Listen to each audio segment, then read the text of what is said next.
श्रद्धा murder case की बड़ी खबर आपको बताएं। थोड़ी देर में आफताब का पोस्ट नार्को टेस्ट होगा। तिहाड़ जेल में ये पोस्ट नार्को टेस्ट होगा। थोड़ी देर में आपको बता दें टेस्ट होने वाला है। टेस्ट में एफएसएल के 2 सीनियर साइकोलॉजिस्ट, 2 असिस्टेंट साइकोलॉजिस्ट शामिल होंगे। केस के इन्वेस्टिगेटिंग ऑफिसर भी इसमें मौजूद रहेंगे। आज नार्को और पॉलीग्राफ में दिए गए जवाब का होगा डिटेल्ड एनालिसिस। तो बड़ी खबर आपको बता रहे हैं। आपको बता दें, आरोपी आफताब का पहले पॉलीग्राफी टेस्ट हुआ, इसके बाद नार्को टेस्ट हुआ। अब आज पोस्ट नार्को टेस्ट होगा। केस के जो जांच अधिकारी हैं वो भी इस दौरान मौजूद रहेंगे। श्रद्धा हत्याकांड के आरोपी आफताब पूनावाला से पूछताछ का सिलसिला लगातार जारी है। आफताब का नार्को टेस्ट हो चुका है और अब उसका पोस्ट नार्को इंटरव्यू होगा। एफएसएल के 2 सीनियर साइकोलॉजिस्ट, 2 असिस्टेंट साइकोलॉजिस्ट के साथ केस के जांच करने। बिना कुछ खर्च किए अपने किचन से होम बेकरी बिजनेस करके 40,000 रुपए महीना कमा रही हैं। आपको भी ये करना है तो फ्रीडम ऐप को अभी डाउनलोड कीजिए। वाले अधिकारी इस दौरान मौजूद रहेंगे। उम्मीद जताई जा रही है अगर आफताब ने अब भी कोई राज छिपा रखा है तो अब वो जल्द सामने आ जाएगा।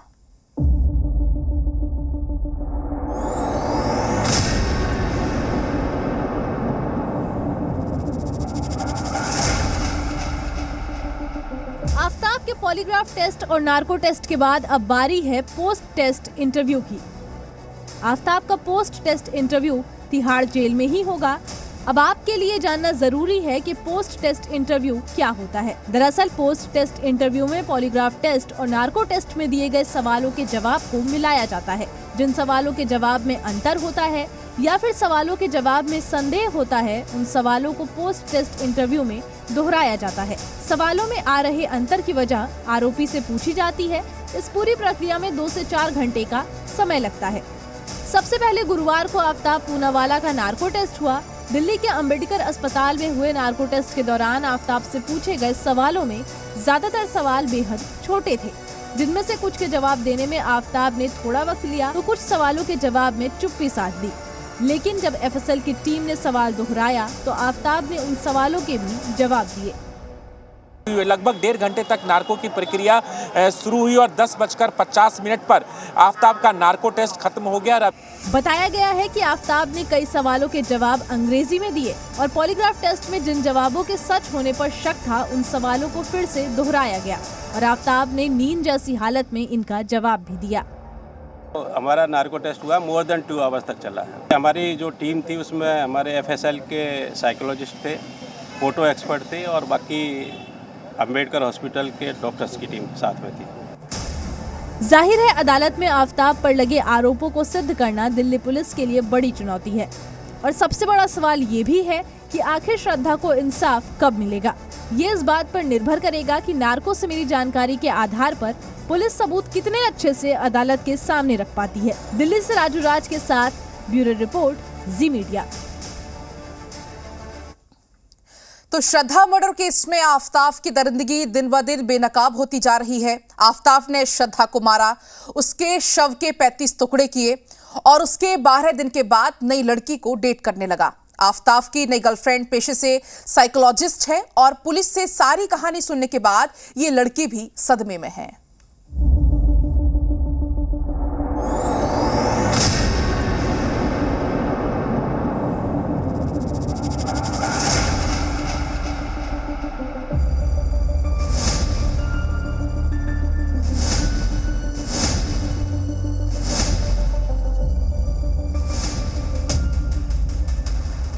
दरिंदगी और खौफ की इंतहा इस कदर है कि इस कहानी में हर रोज नई बातें सामने आ रही हैं।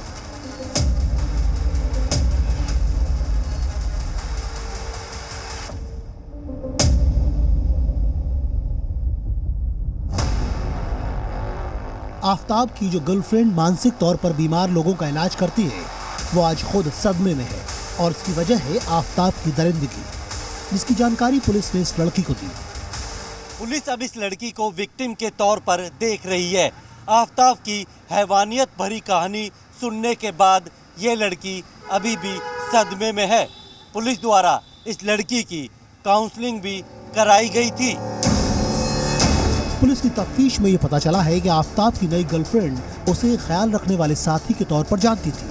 उसे कभी इस बात की भनक भी नहीं लगी कि आफताब ने श्रद्धा की हत्या कर उसके शव के टुकड़े अपने घर में छिपा कर रखे हैं। आफताब की नई गर्लफ्रेंड इस बात को सोच सोच कर परेशान है कि उसका हश्र भी श्रद्धा जैसा हो सकता था।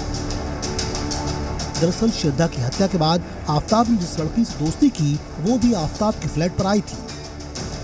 पेशे से डॉक्टर यही वो लड़की है जिससे आफताब ने श्रद्धा की हत्या करने के 12 दिन बाद बम्बल ऐप के जरिए दोस्ती की थी और यही लड़की अक्टूबर के महीने में 2 बार आफताब के उस फ्लैट पे गई थी जहां आफताब ने श्रद्धा के शरीर के कुछ टुकड़ों को उस वक्त भी घर में रखा हुआ था।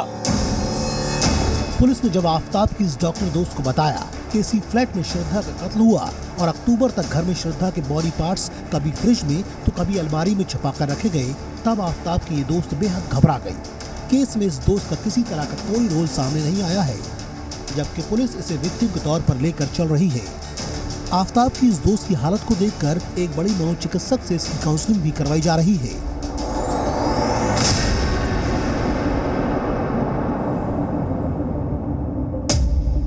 पुलिस को पता चला है कि आफताब के रिश्ते कई लड़कियों से रह चुके हैं, लेकिन जांच में सबसे अहम कड़ी ये लड़की है, क्योंकि आफताब ने इस लड़की को श्रद्धा की अंगूठी गिफ्ट में दी थी।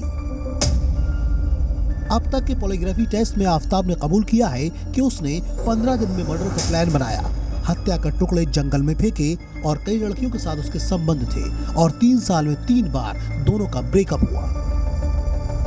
सूत्रों के मुताबिक श्रद्धा आफताब को छोड़ना चाहती थी। इस बात का फैसला उसने 3 मई को हिमाचल टूर के दौरान कर लिया था। यही बात आफताब को नागवार गुजरी। इसके बाद आफताब श्रद्धा को दिल्ली लाया। पॉलीग्राफी टेस्ट में आफताब से कई सवाल पूछे गए,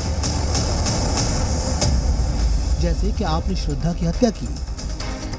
इसके जवाब में आफताब ने कहा हाँ। क्या 18 मई को की हत्या? आफताब ने कहा हाँ। उससे पूछा गया क्या तुमने बॉडी पार्ट्स को जंगल में फेंका? आफताब ने कहा हाँ। क्या तुमने पहले से श्रद्धा को मारने की प्लानिंग की थी? इन सवालों का जवाब भी जांच टीम को मिला हाँ। लेकिन जब आफताब से पूछा गया कि क्या उसे श्रद्धा की हत्या का अफसोस है, तो उसने साफ जवाब दिया नहीं। आफताब ने यह भी कबूल किया कि वो हत्या करने के मकसद से श्रद्धा को दिल्ली लेकर आया था। आफताब ने कहा हाँ। हालांकि जब उससे पूछा गया कि क्या तुम्हारे परिवार को पता था कि तुमने श्रद्धा की हत्या कर दी है, तो उसने जवाब दिया नहीं। प्रमोद शर्मा, जी मीडिया, दिल्ली। बिना कुछ खर्च किए अपने किचन से होम बेकरी बिजनेस करके 40,000 रुपए महीना कमा रही हैं। आपको भी ये करना है तो फ्रीडम ऐप को अभी डाउनलोड कीजिए।